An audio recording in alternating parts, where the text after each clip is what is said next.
Our May council meeting to order. Today is May 28th, and it is 7:03 p.m. If I can please have a moment of silent meditation, followed by the Pledge of Allegiance.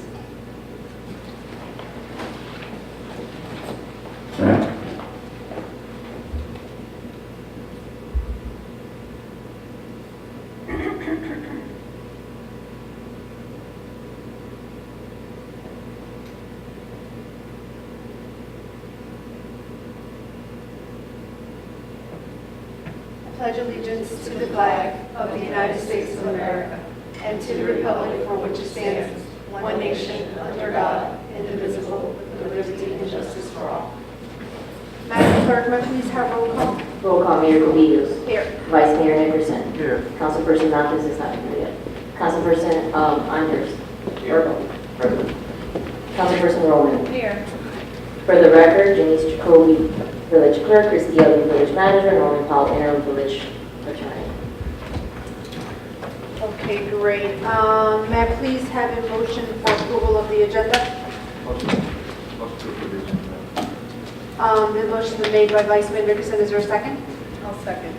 Second by Councilperson Roman. All in favor, signify by saying aye. Any nays? Hearing none, our agenda for this evening does pass. Has any council member had the opportunity to review the minutes for April 16th, regular council meeting? I only got a chance to review half of it, a little over half of it, so I didn't review the rest of it. Mayor, I did, and I have just a couple of comments, if I may. So there are many times in the minutes, and I didn't catch to notice it from previous minutes, and it's probably the same error, but that I'm listed when in reality is the manager, Alou.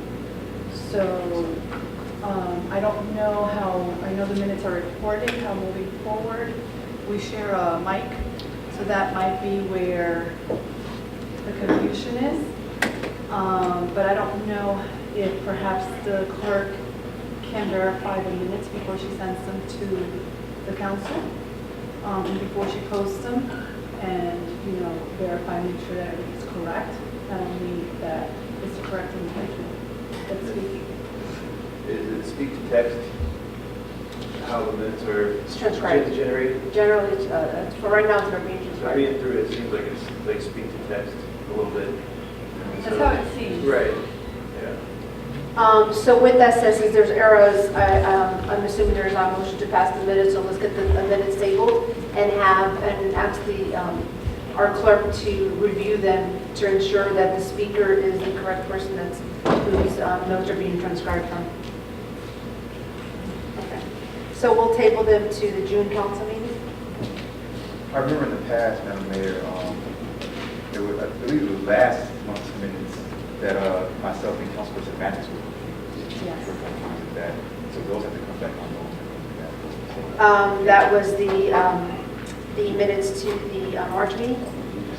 Okay, we'll have the clerk double check the March and April minutes. It was April.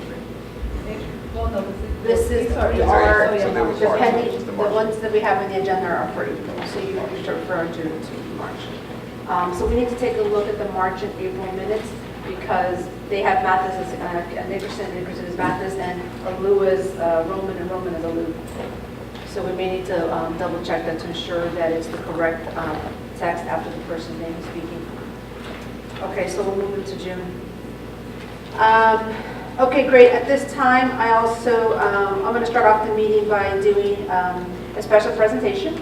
For those of you who are relatively new to the council, Aletha Player has been with Florida Power and Light for 45 years, of which she has served 17 of those here as our area manager for external government affairs.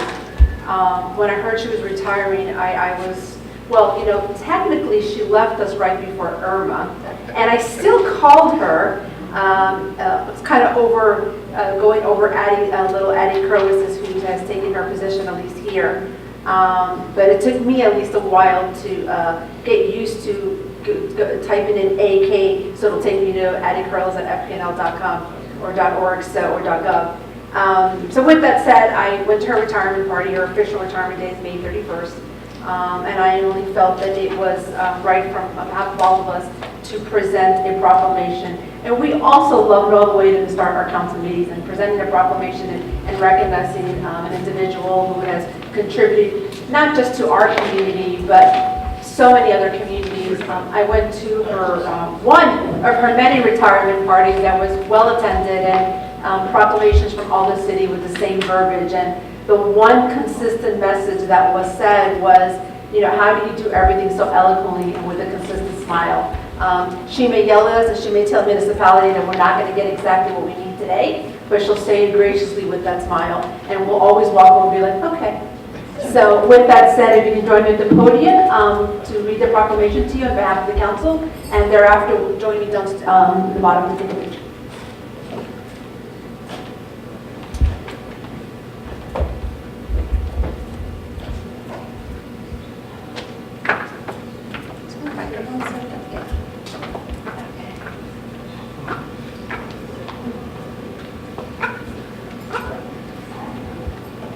Village of El Portal Proclamation. Whereas the Village of El Portal takes great pride in recognizing outstanding professionals who have served to enrich the fabric of our community, and whereas Aletha Player, a South Florida native who worked for 45 years with Florida Power and Light, and in recognition of her unwavering leadership, reliability, and professionalism, briefly serves to highlight the enormous impact her contribution to excellence in our community. And whereas Aletha Player worked 17 of those 45 years with El Portal leadership and its residents as the area manager for external affairs, and whereas Aletha Player consistently performed above and beyond her duties in dedication, integrity, perseverance, and always with her infectious smile, that in turn enhanced the quality of the life of thousands of residents during natural disasters. Whereas the Village of El Portal wishes to congratulate Aletha Player and wholeheartedly express our gratitude for her exemplary commitment to excellence to our community. And whereas Aletha Player will be retiring from Florida Power and Light on May 31st, 2019. And now therefore do I, Claudia V. Cabillas, as mayor, and on behalf of the Village Council of the Village of El Portal, Florida, in recognition of Aletha Player's 17 years of admirable civic duty to our community, I hereby proclaim Tuesday, May 28th, as Aletha Player Day.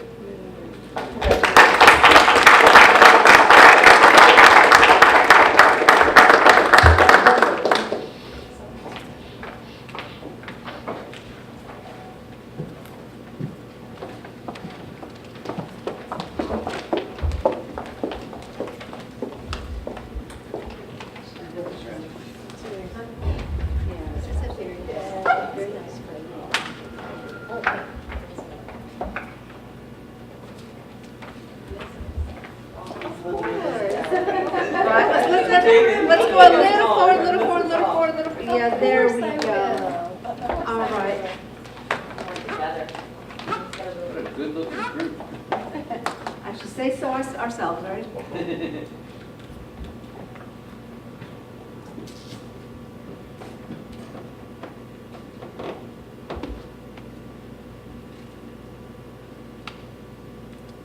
Thank you.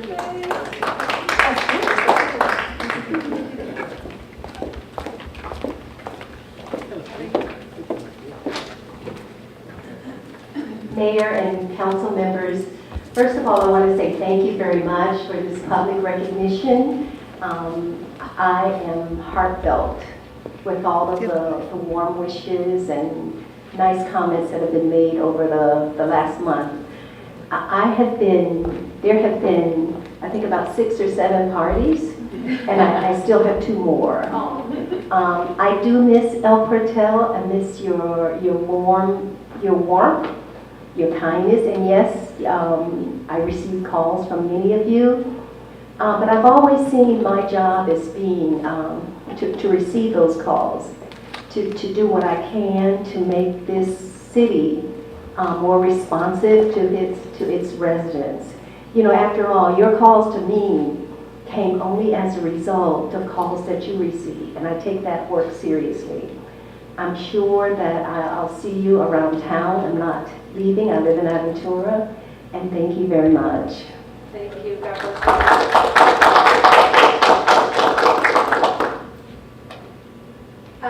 Okay, at this time, good and welfare. Any of a couple of residents that we have here would like to come up and say anything? All right, Scott and Rod, no problem.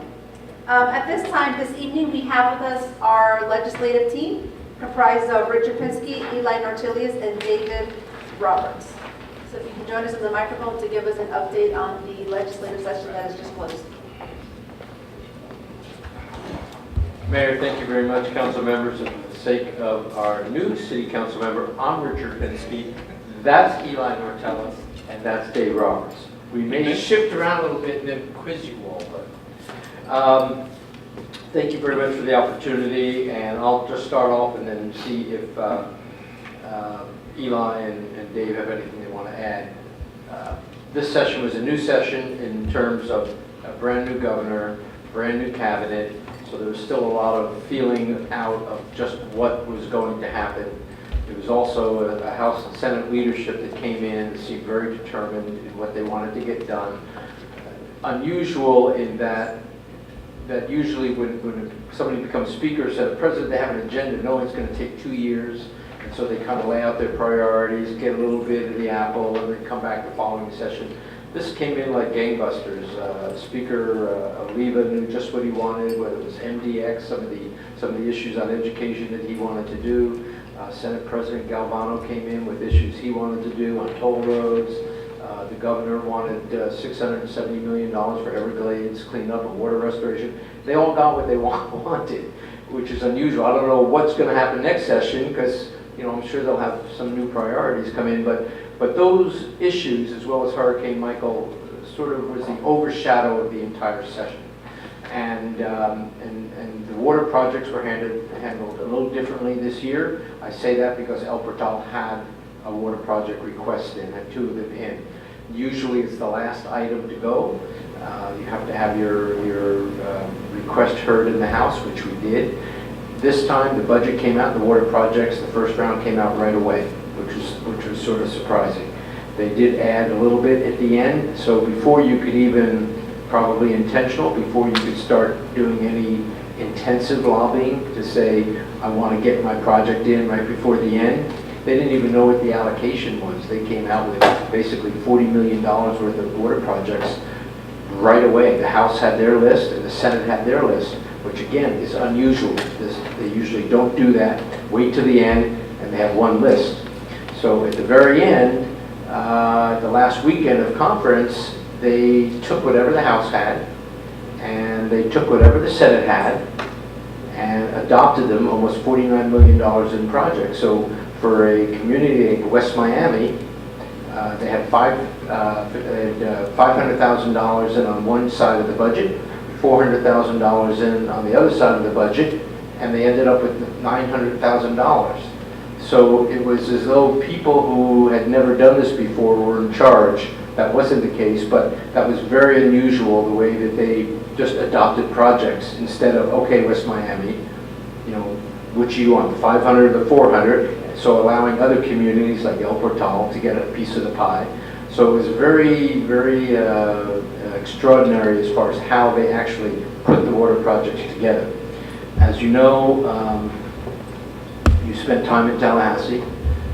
You spent a lot of time there yourself up in Tallahassee. It is disappointing when we put a request in and you don't get something, particularly when you'll have surrounding communities or other communities that did get something.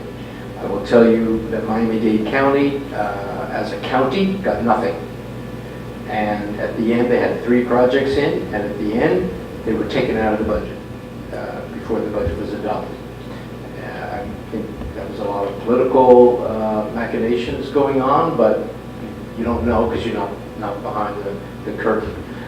So it was not any rule of thumb that was followed, even though that doesn't usually happen.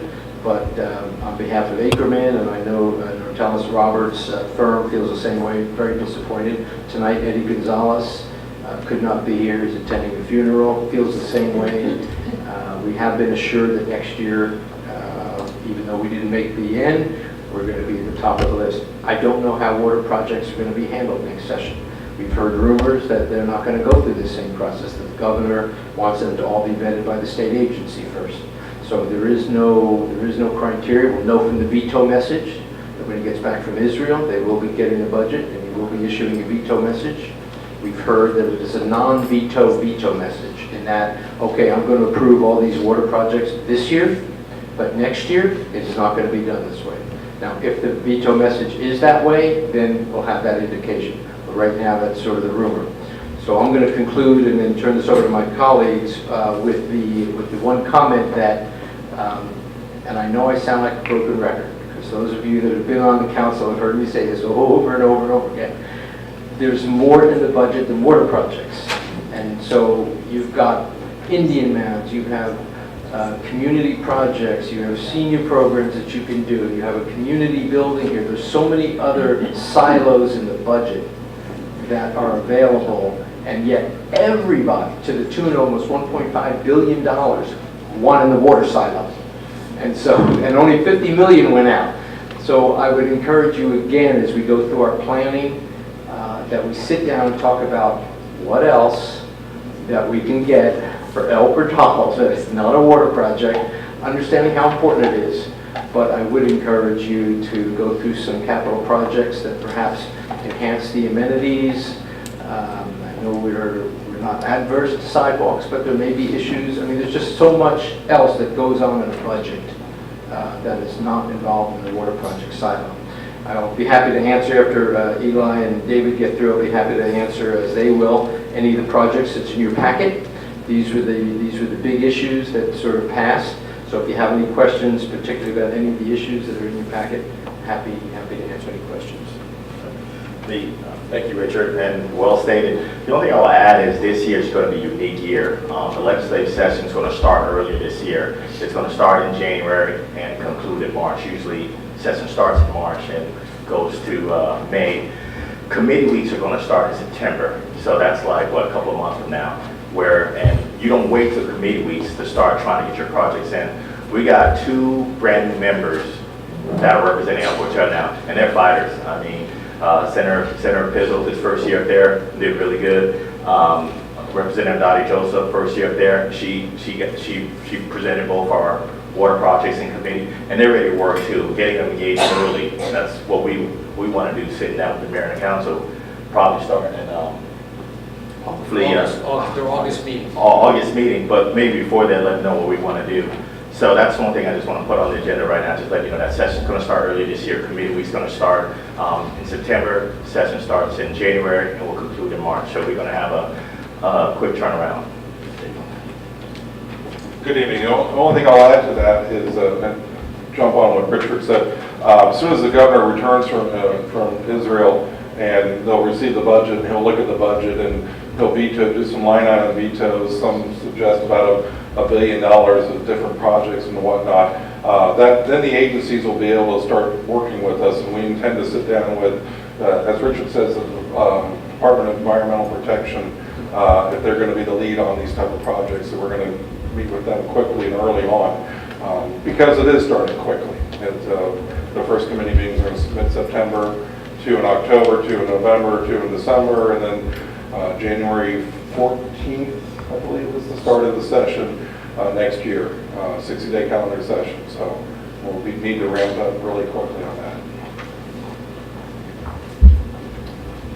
Mayor, any questions? I'm in constant contact with them. I didn't know if I do have a couple of points and a question I wanted to bring up, but does the council have anything for either of the gentlemen that voted for the senator? I have questions.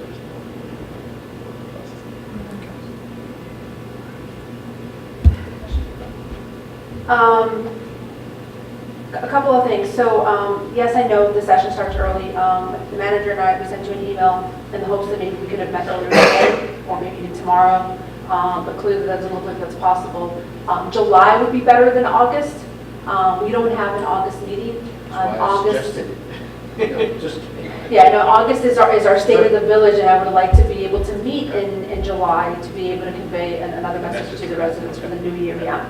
And the other thing is I saw Senator Pizzo and Representative Dottie yesterday. They're actually both coming to give a legislative update, not only at the council in June, but they're going to the league meeting on June 6th to give an update to the league. But one of the things that I briefly discussed, I don't remember with who, was not only to meet with you all now, obviously before session and committee start, but to meet with them as well here in Miami while they're here home.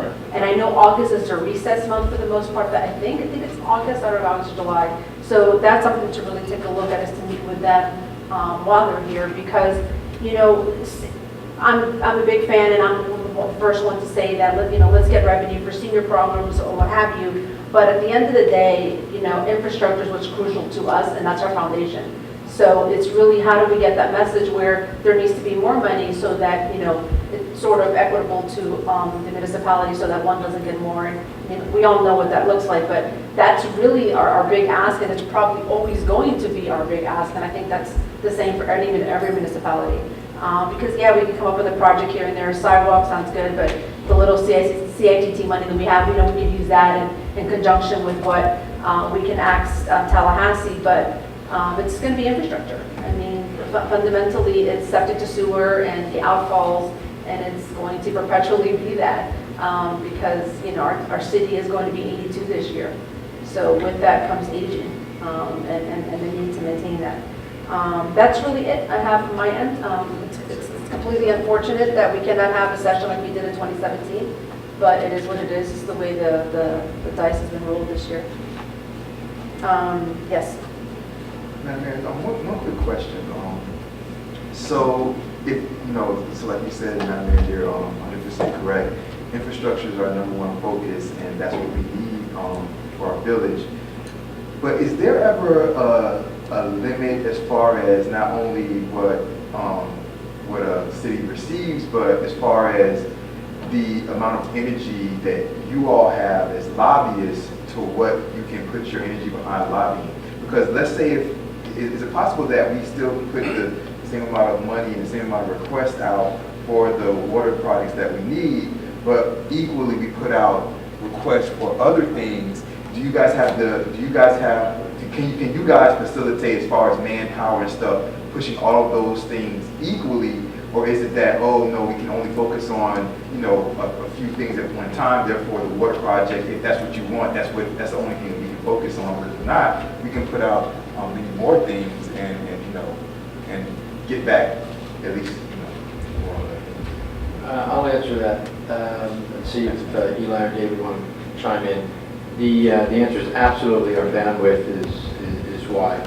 One of the not selling points, but one of our we believe assets, and when we proposed to represent El Portal, was we are not a firm.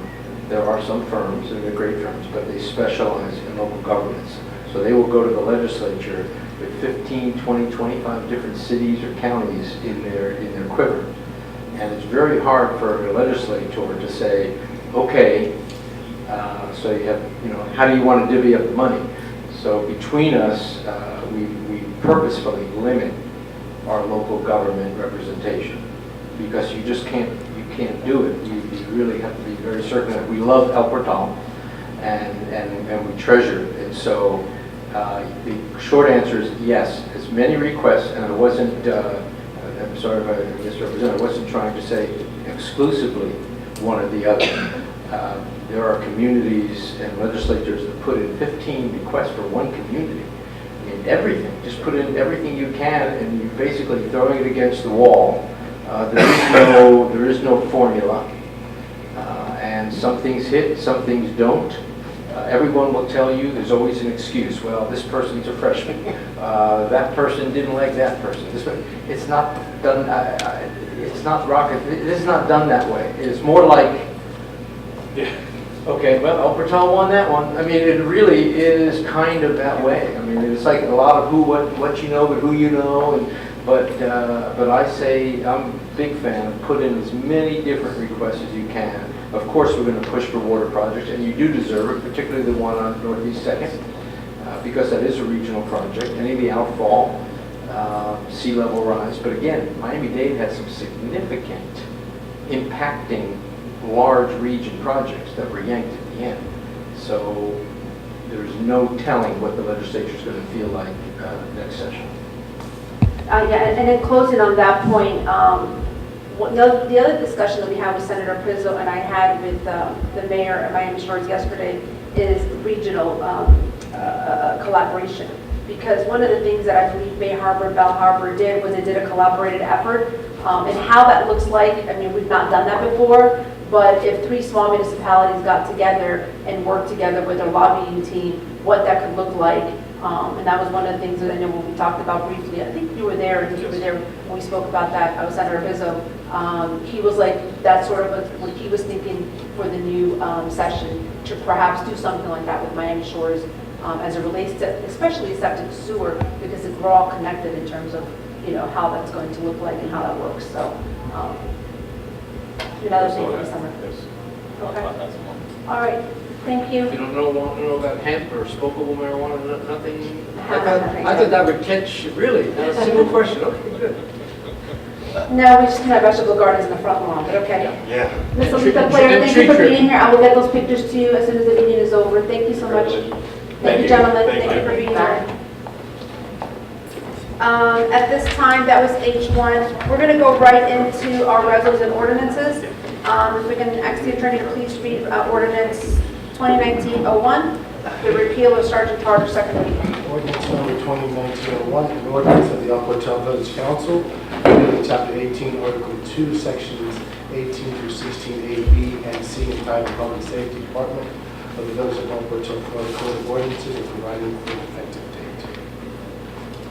Okay, thank you. Do you want to give a little, this has been 60 days since we have gone over this to the council, and for those that are here. The purpose of this is to, again, make the sections consistent with the collective bargaining agreement that we have with the EBA, and also to update the provisions in our code that are reflective of the existing department that we have in the village. Any questions from the attorney, to the attorney? Councilperson? Okay, hearing none, is there a motion to accept ordinance 2019-01? A motion to accept. Motion's been made by Councilperson Roman. Is there a second? Second after that. Second by Vice Mayor Nickerson. There's a motion to accept ordinance 2019-01, which is the repeal of the Sergeant Charter, second reading. I'm going to close the meeting for public comments. Any public comments on this particular agenda item?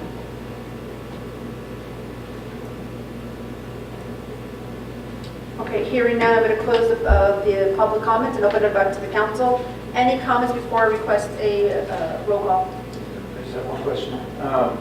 Has Chief Magnuson had any input on this? That's my only question. No, this was proposed 7 months before he took over. Okay. Opening. But the point of the question is that as he comes in, as he's here now, I'm just curious if he would see any issue with not having a sergeant's position. I don't believe there would be, but And that's not what This ordinance, I'm going to allow the attorney to explain, it's Okay. not eliminating the sergeant's position. The Okay. sergeant's position. okay. Right, she just answered the question. Basically, the provision had been on the books since, I guess, the early 60s. Yeah, I was looking through it. I couldn't find where it had been any other than that. Yeah. Right, so basically, all we're doing with this ordinance is making the language in the code consistent with what we have now. Basically, the police chief is hired by the manager, Prior to that, it was called sergeant. We do have sergeants in terms of the hierarchy. Okay, fair enough. So we're not getting Any other questions? Madam Clerk, can I get a roll call, please? Roll call, Councilperson Urban.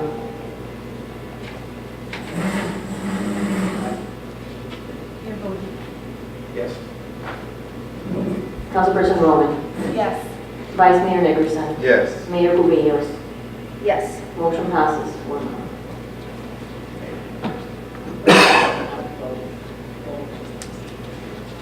Okay, we have ordinance 2019-02, which is a floodplain second reading. If I could ask the attorney, please read it to its correct. Ordinance number 2019-02, ordinance by the Village Council amending the Village of El Portal Code of Ordinances to repeal Chapter 7.5 flood damage prevention of the Village of El Portal Code of Ordinances, to adopt a new Chapter 7.5 flood damage prevention, to adopt flood hazard maps, to designate a floodplain administrator, to adopt procedures and criteria for development of flood hazard areas, and for other purposes providing for applicability, repeal, or severability, and an effective date. Thank you. Are there any questions for the manager or the attorney on this one? The manager put this on the agenda. Hearing none, is there a motion to accept ordinance 2019-02? I'll motion to accept. Motion's been made by Councilperson Roman. Is there a second? I'll second. Seconded by Councilperson Urban. I'll close the meeting for public comments. Any comments or questions to the manager, to the attorney on the floodplain second reading? Okay, hearing none, I'm going to close public comments, open it up back to the council. Any comments before I request a roll call? Hearing none, Madam Clerk, can I roll call, please? Councilperson Urban. Yes. Councilperson Roman. Yes. Vice Mayor Nickerson. Yes. Mayor Cubillos. Yes. Motion passes 4-0. All right, thank you. We're going to go right into committee reports. Mine's probably going to, the manager and I have been in a slew of meetings back to back together, so I am going to defer to her to review them. Listen closely, we have a lot of exciting things coming up as it relates to the Little Farm, where they requested a meeting. We're meeting with them this week. Sanctuary, I heard from them today. Did I hear from them today? I heard from, yes, Sanctuary, Sam and Seth. I forwarded it to the manager with regards to, they were supposed to be, the county was going to get back to them, whether today or tomorrow, about their septic to sewer designs.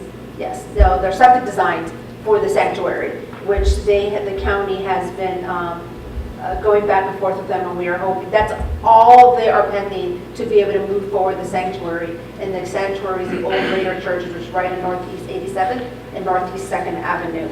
And then the last component, which we're excited about, is the manager went to a CITT meeting, and coincidentally, the TPO had requested a meeting with me on the same day. So with that, we're going to get some exciting stuff here for transportation for our residents. So I'm going to let the manager talk a little bit more about that. Last thing that I wanted to mention is Governor DeSantis passed a, I believe it was a tax bill. So starting in June 1st through, I'm trying to think, June 6th, legislators that I have in the audience, you can nod yes or no, it's going to be a tax holiday. I'm going to send everything to the manager and to the clerk tomorrow so that I can post to the website, and that is to purchase hurricane supplies. So it's the opportunity, there is a list of hurricane supplies that you can purchase, such as generator and what have you. There's some things that you cannot purchase. That won't be accounted for, but I will make sure that we get that list out to the clerk so that it can be email blasted to residents and just for knowledge for all of us. And that's going to conclude my report today, and I'm going to defer to the manager. Thank you very much. It's been a really busy month, and like the mayor said, we've been in out of meetings all month, and we have a lot of exciting things coming. I know I've sent the council various briefing memos that discuss the CITT meeting that we had last week. We have an opportunity to participate in a pilot program that's going to be very exciting for our residents to get a free shuttle or trolley or some kind of transit service to downtown Miami to the Brightline station, and we will need to pay a small portion of that. With that, we need to utilize our surtax funds, the transit funds, and I gave you all a very detailed memo that kind of talks about that we need to utilize those funds as well, because the county is reviewing them and considering recapturing them because we have not used them for a while. In fact, I think we've rolled them over for a number of years, and now we're at our final rollover, which is the 5-year mark, and we should use our funds. And it's not a lot of money, but it's enough to make an impact for this transit pilot program. So that is one of the things we can utilize those funds for, the pilot program that will do a shuttle service. But the other thing is we could put a little bus shelter or shuttle shelter here in front of Village Hall. That would be the location where our residents can access the service. The shuttle service is for 1 year, or the pilot program is for 1 year, and thereafter we would have 3 years to see if this is something we could sustain and what we would have to do to increase it. So I'm asking our council to consider utilizing the requested $31,000 from our CITT funds to pay for the pilot program. That's one thing I'm asking for. I want to just add to that, we got to make really clear. We have used it. We used it in 2015 for the bus benches and for the trash cans. Now, we have not used it in 2 years because that was being used as collateral per the prior manager and prior attorney with the Pinoni contract with the state. So we were going to use the CITT money to pay back a portion of the loan. So please make sure that they know that it's not because we're not aware of it, and we are aware of it, and we would use it, but we have not used it because that was going to be used as a form of payment back to the state of Florida. Okay? And I did tell CITT that. I apologize for leaving that piece out. But yes, we did use a portion of that as the collateral, and that's part of our debt services for this. So we have enough to do this project as well as that. So we're in good stead with that. Something else. So yeah, we're putting that surtax money to good use. We're also coming up on the end of a roadway assessment. I believe it was a couple of months ago, Mayor Cabillos requested that our engineer firm, Craig A. Smith, do a road assessment. I asked them, they said yes. So they're wrapping it up now, and we're going to have a list of all of the priority areas, well, just all of the areas where we need help. And that's going to be sidewalks, potholes, resurfacing. Okay. So that'll be excellent, so that way we know a dollar amount as to what it would take to. Yes, and I think I did forward you all on Friday, just the preliminary, because I wanted to have some numbers just to start with. And but that's not the whole report, that's just to start. So please take a look, but there are some, clearly we're talking about a little bit over $150,000, but our projects are going to be a lot more, but there are some things we can wiggle around with. So yes, we will probably need to, do something with our lobbyists as well when we're talking about these capital improvements, like road resurfacing and restructuring. So that's well on the way. We have, go back to my report.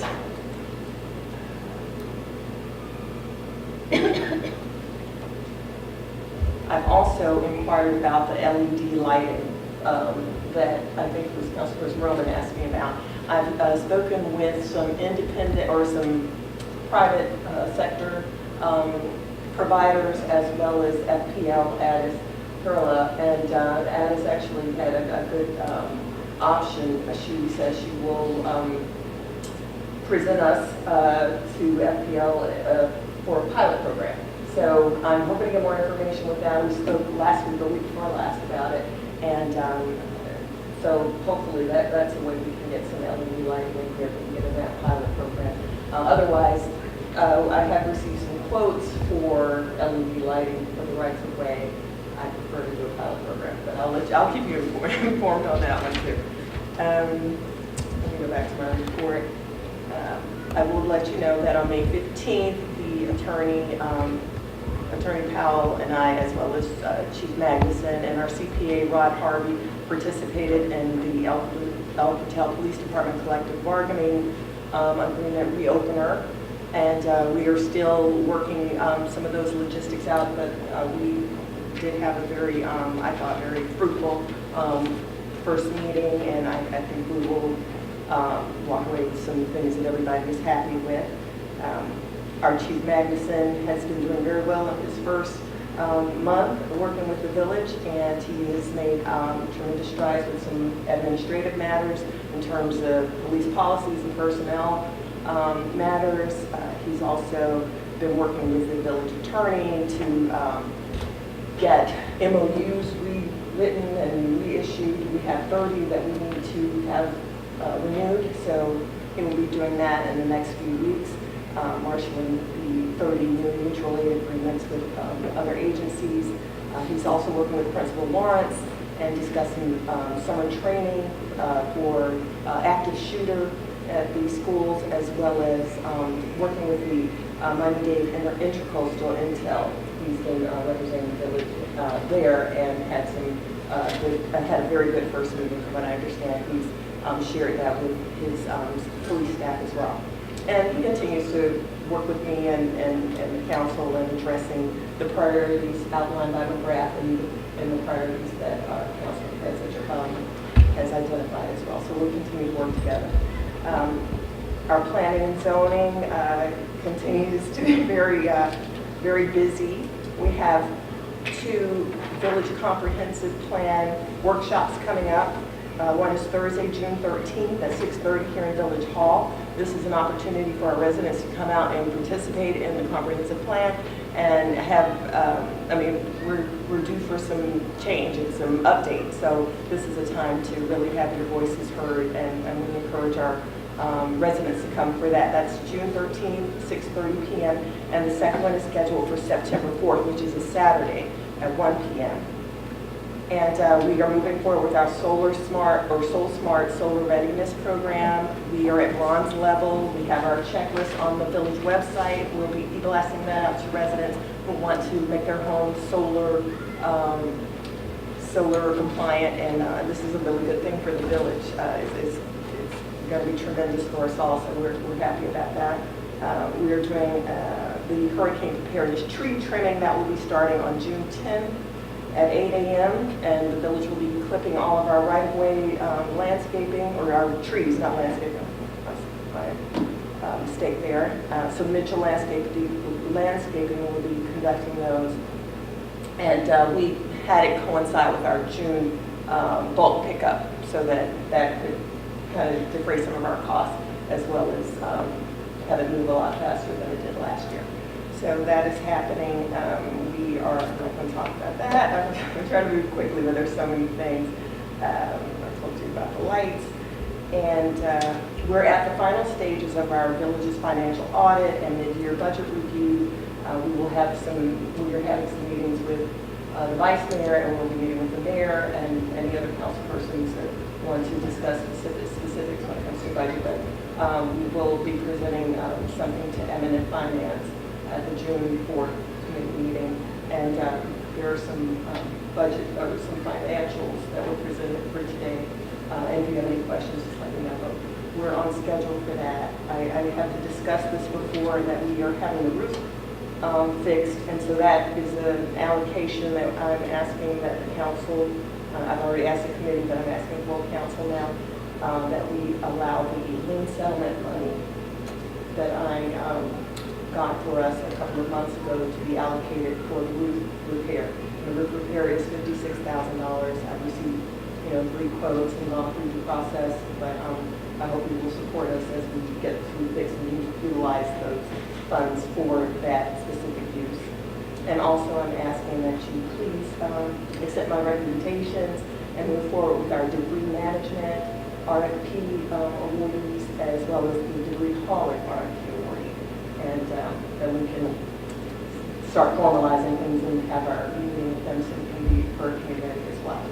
And that's all, I think, for now. Do you have any questions? Yeah, a couple of things. Okay. As far as the hauling and the debris, we just need to get this resolution to the July meeting, to the June meeting, okay? So the council can approve that and it can go on the website. Okay. The other thing that's quite important is we're meeting with the school board this week. I know we've been in so many meetings, like I think every single day we've been in a meeting. It's really interesting. She called me, Rita gave me a call on a Friday, very early one morning, and our conversation was long and it was very good. And in that conversation came 2 things. Number one, we're all so busy, and they were under the assumption that the nature trail expansion was somewhat done.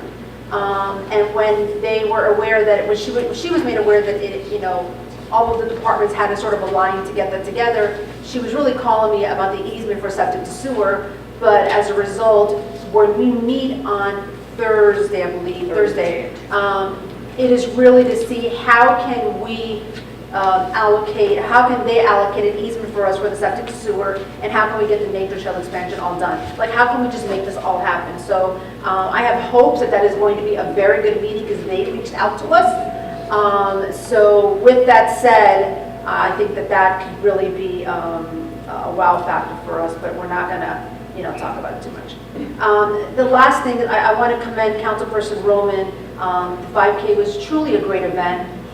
It's an event that's near and dear to me, and I hope it outlives me being here. All the residents that come always love it, and you don't have to feel like you got to run. I mean, you can walk, you can, push a stroller and all that good stuff, and it's, all this community building is what's really made us who we are. If we didn't have all the events in the last 8 to 10 years, I don't know if the residents will know as much as, each other that they do. So it was a fantastic event. I want to thank all the sponsors, and that'll come out in the newsletter. And on that note, I want to thank Vice Mayor Nickerson, because he single-handedly by himself distributed the entire newsletter to our village. It takes a lot of time to put that together. It really takes a combined effort. So I want to thank him for single-handedly doing that. Through rain, through sunshine, through sweating, he made sure that all the residents got that newsletter so that we all can stay informed. And those are the last 2 points, which I'm sure there's many meetings we're not talking about, but all of that will be in the report, and we'll touch base with it in June as well. And never hesitate to email any single one of us if you have any questions with regards to anything we might have missed out at today's meeting. Did I miss anything? If I can, when you said easement, it reminded me that we did get one easement. I mean, we're working on Oh, waterfall. Yes. Now that is now we did receive money in 2017 from Tallahassee. We received $500,000, and oh, you can hear me really well. and that is we have done the design, and we have done all that, and the managers, I believe the attorney working to get an easement. So we're in the last stage. So yes, I saw that. Yes. So we'll continue using those monies. Vice Mayor Nickerson, you wanted to? I just want to say, I see you edging on your seat to say something. Thank you, Madam Mayor, and I appreciate everything that you said. I appreciate it.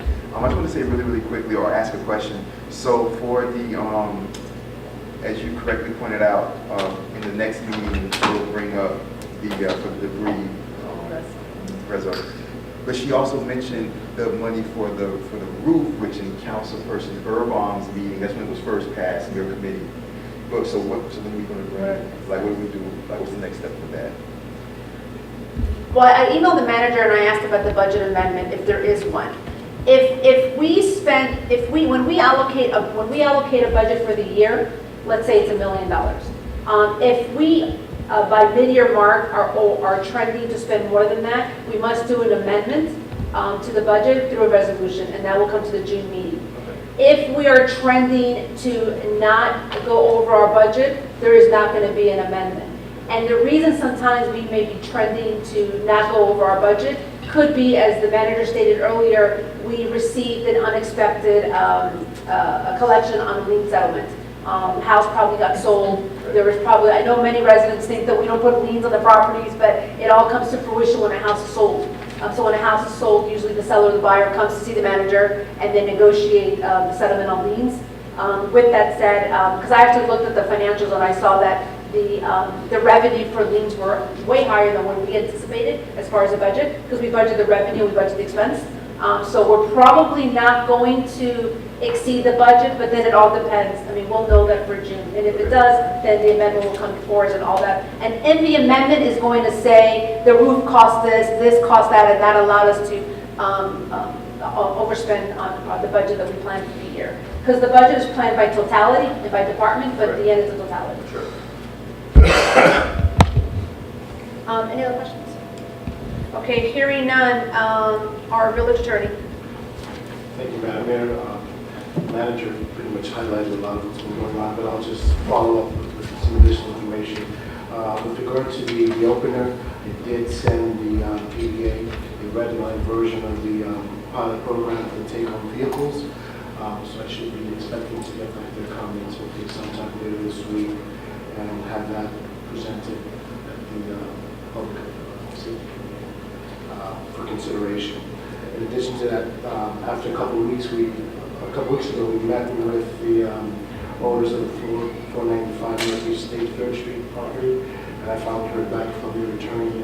They're prepared to present a redevelopment agreement that they want to speak about this week first. Oh, excellent, okay. So the attorneys, Ben Fernandez and Berko Riddell, so I'm going to speak to them this week Okay. about that before they actually formally present the proposed development agreement centered around the benefit rate. In addition to that, you will be presented at the Planning and Zoning Committee meeting a proposed process for vacation of right-of-way in the village, which we don't have at the present time for your consideration. So those are just the highlights. And just for clarity purpose for the audience and for the residents listening, the 495 Northeast 83rd is the annex area. That was on my questions to ask the attorney this evening. That is the annexed area that we've already been meeting. They're pretty much ready to come to planning and zoning, but there are a few things that need to be done internally. So that's the annexed area that the attorney was discussing. With that said, any questions for the attorney? Okay, hearing none, there is no unfinished business, no new business, but I think there's going to be good and welfare. Good and welfare? Dr. Ward, good and welfare? Okay, yes, she has mentioned to me we're going to have it in the June agenda. We're going to present a proclamation to Ethan Ferguson, which is one of our residents who recently passed. Any other good and welfare?